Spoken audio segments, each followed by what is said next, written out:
91 நாள் ஆச்சு. இந்த நேரத்துல ஒருத்தர் வெளிய போறாருன்னா என்ன காரணமா இருக்க முடியும்? அப்படின்னு சொல்லிட்டு கமல் சார் தெரியாத மாரி கேட்டிருக்கிறாரு. வேற என்ன காரணம்? ஃபேக் அலிகேஷன வச்சு ரெட் கார்ட நீட்னாங்கல்ல, அதுதான் காரணம். இப்ப இந்த கதைய பொறுத்தவரை பார்த்தீங்கன்னா, ரொம்ப சிறப்பா இருக்குங்க. இந்த 2 பேருடைய எண்டிங். நிக்சன், ரவீனா இருக்கிறாங்கல்ல, இந்த நிக்சன் தம்பி அவர் ரெட் கார்ட தூக்கும்போது என்ன சொன்னாரு? ஐஷுக்காக ஐஷு கிட்ட பேசுறதுனால இவருக்கு வந்து தூக்கம் வரலையாம். அந்த பதட்டத்துல இவர் காடை தூக்குனாராம். கீழ்த்தரமா பண்றாரு சார் அப்படின்னு இவன் சொன்னான். இவன் கீழ்த்தரமா பண்ணதை வந்து மறைக்கிறதுக்காக ஒண்ணு பண்ணாரு அவரு. அது வந்து கீழ்த்தரமா இவர் சொன்னது. இப்ப பாருங்க யார் கீழ்த்தரம் அப்படின்னு சொல்லிட்டு தெரிஞ்சு போச்சுல்ல. ஒரு பக்கம் ஐஷுடைய அப்பா பாத்தீங்கன்னா செலிப்ரேட் பண்ற மாதிரி போஸ்டர் எல்லாம் போட்டுருக்கிறாரு. ஆக்சுவலா இந்த மாதிரி கண்டஸ்டன்ட் உடைய ஃபேமிலியில இருக்கிறவங்க இந்த மாதிரி கொண்டாடக்கூடாது. கொண்டாடினாங்கன்னா ஏதோ ஒரு சின்ன கூட்டமா இருந்தாலும் இருக்கும்ல நிக்சனுக்கு சப்போர்ட், அந்த கூட்டம்லாம் வந்து மறுபடியும் டார்கெட் பண்ணுவாங்க. அதுக்கப்புறம் ஐயோ பாருங்க அடிச்சிட்டாங்க அப்படின்னு சொல்லிட்டு கதறக்கூடாது இல்ல, அது பண்ணக்கூடாதுதான். ஆனா அதை தாண்டி அவருடைய எமோஷன் வந்து நம்மளால புரிஞ்சுக்க முடியுது. அது ஜென்யூன் தான், சந்தோஷப்பட வேண்டிய தருணம் தான். இல்லைன்னா பாத்தீங்கன்னா எல்லாம் ஐஷு ஐஷுன்னு சொல்லிட்டு ஐஷு நிக்சன் தான் இருந்திருக்கும். இப்ப பாத்தீங்கன்னா நிக்சன் அக்கா பூர்ணிமாவோட கூட பாத்தீங்கன்னா அதே காஜி தான் அப்படின்னு சொல்லிட்டு காட்டான்ல. ஸோ இப்ப மொத்தமா இவர் சிக்கிருக்கிறதுனால கீழ்த்தரம் அப்படின்னு சொல்லிட்டு இவர் பிராண்ட் பண்ணார்ல, இப்ப தெரிஞ்சிருச்சுல்ல யாரு கீழ்த்தரமா பண்ணுது அப்படின்னு சொல்லிட்டு. ஸோ அந்த முடிவு ரொம்ப கரெக்டா இருக்கு. அடுத்து ரவீனா முதுகுல குத்துற டைப் அப்படின்னு சொல்லிட்டு நிறையவே பார்த்துட்டோம். கடைசி டாஸ்க்ல மணியை கூட குத்திட்டு மற்றவங்க கையால சாப்பிட்றதுக்கு ஏன் கையால செத்துப்போம் அப்படின்னு சொல்லிட்டு உருட்டினவங்க தான் அவங்க. பிரதீப்பும் பார்த்தீங்கன்னா உன்னை மன்னிக்கவே மாட்டேன் அப்படின்லாம் சொல்லிட்டு போனார்ல, இவங்க தான் ஸ்பாய்லர் அப்படின்னு சொல்லிட்டு கமல் சார் வாயாலேயே சொல்ல வேண்டி வந்துருச்சுல்ல. ஸோ அந்த வகையில் பார்க்கும்போது இவங்களுடைய கேரக்டர் ஆர்க்குக்கும் பார்த்தீங்கன்னா ஒரு பர்ஃபெக்ட் எண்டிங் இருக்கு இந்த சீசன்ல. பிரதீப் எப்படி பார்த்தீங்கன்னா எதிர்பாராத நேரத்தில் எவிக் பண்ணப்பட்டாரோ அதே போல இந்த நிக்சனும் எவிக்ஷனுக்குள்ள வந்தது ரொம்ப சிறப்பான சந்தோஷமான விஷயம். நான் வெளியே போகும்போது ஒவ்வொருத்தரையும் கீழ்ச்சி விட்டு போயிடுவேன் அப்படின்லாம் சொல்லிட்டு இருந்தேன். அப்படி இந்த சொருகிருவேன் அப்படின்னு சொல்ற இந்த உருட்டு தம்பி இவர் ஸ்டேஜ்ல நின்றுகிட்டு மைக் கிடைச்சதும் பார்த்தீங்கன்னா இவர் கீழ்ச்சி விட்டா அப்படின்னு சொல்லிட்டு இவர் நினைச்சுக்கலாம். வெளியே வந்ததுக்கு அப்புறம் தான் தெரியும் யாருக்கு என்ன கிழிஞ்சிட்டு இருக்கு சோசியல் மீடியால அப்படின்னு சொல்லிட்டு.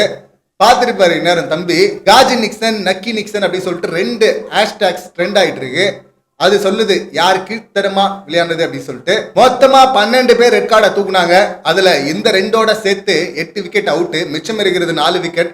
மாயா, பூர்ணிமா அவங்க தானே மெயின் பில்லர்ஸ். அவங்களுக்கு வெயிட்டா பெருசா சம்பவம் இருக்கும்ல, இதே போல இருக்கும் ட்விஸ்ட். பர்ஃபெக்ட் எண்டிங், யாரும் எதிர்பார்க்காத எண்டிங் இருக்கும் அப்படின்னு சொல்லிட்டு நான் நம்புறேன். அப்ப விஷ்ணு மணியை விட்டுருவீங்களா அப்படின்னா இல்ல. விஷ்ணு பாத்தீங்கன்னா அந்த ஃபேமிலி ரவுண்ட் வரும்போதே பாத்தீங்கன்னா சுதாரிச்சிட்டா. அப்படி பிரதீப்பை இவங்க இப்படிதான் அடிச்சாங்க, பிரதீப்பை அடிச்சாங்கன்னு சொல்லிட்டு இருந்தா. அப்படி அப்பா நீ கூட தான்ப்பா இருந்த அந்த கூட்டத்துல, அதுலதான்ப்பா இருந்த பின்னாடி அப்படின்னு தான் நமக்கு சொல்ல தோணுது. நம்ம மறந்துடலாம் இல்ல, மன்னிக்கலாம் இல்ல, மன்னிப்பு கேட்டா அதை பத்தி யோசிக்கலாம்.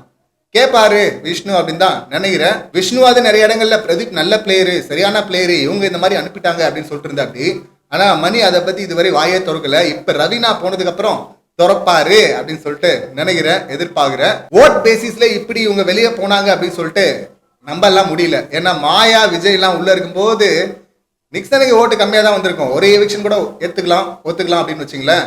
ஆனா ரவீனா, மாயா இருக்கும்போது வெளியே போறது, அவங்க எல்லாரையும் முதுகுல குத்துவாங்கல்ல. சோ சேனலும் கரெக்டா முதுகுல குத்தி மறக்காதமா அப்படின்னு சொல்லிட்டு அனுப்பியிருக்கிறாங்க. ரெட் கார்டை அப்படியே கொஞ்சம் ஓரமா வச்சுட்டு வேற ஏதாவது காரணம் இருக்குமா இந்த எவிக்ஷனுக்கு, அதுவும் இந்த டைம்ல, அதுவும் இந்த 2 பேர் முக்கியமான 2 பேரை தூக்கி வெளியே போறதுல அப்படின்னு யோசிச்சு பார்த்தோம்னா ஒரு விஷயம் தோணுது. அது வந்து சீட்டிங். 2 பேருமே அந்த சீட்டிங் பண்ணிருக்காங்கல்ல. அந்த ஃப்ரீ ஸ்டாஸ்ல பாத்தீங்கன்னா வெங்கி சொல்லி அனுப்புனாரு கோட் ரெட்டா அப்படின்லாம் இவங்க சொன்னாங்கல்ல, அது ஒரு ரூல் பிரேக்கு, சீட்டிங் தான் அது. இந்த பக்கம் இவர் தம்பி டாஸ்க்ல பண்ணார்ல கமல் சார் பாத்தீங்கன்னா என்ன நிக்சன், அது சரியான உருட்டுன்னு வச்சுங்களேன்.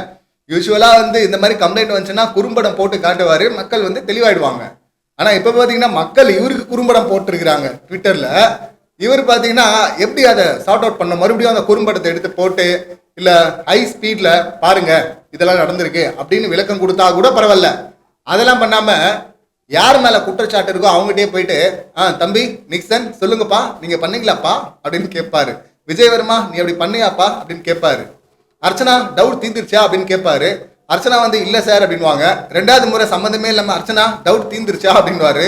அர்ச்சனா இல்லைன்னுவாங்க. 3வது முறை அர்ச்சனா டவுட் தீந்துருச்சா அப்படின்னா அவங்க என்ன சொல்ல முடியும்?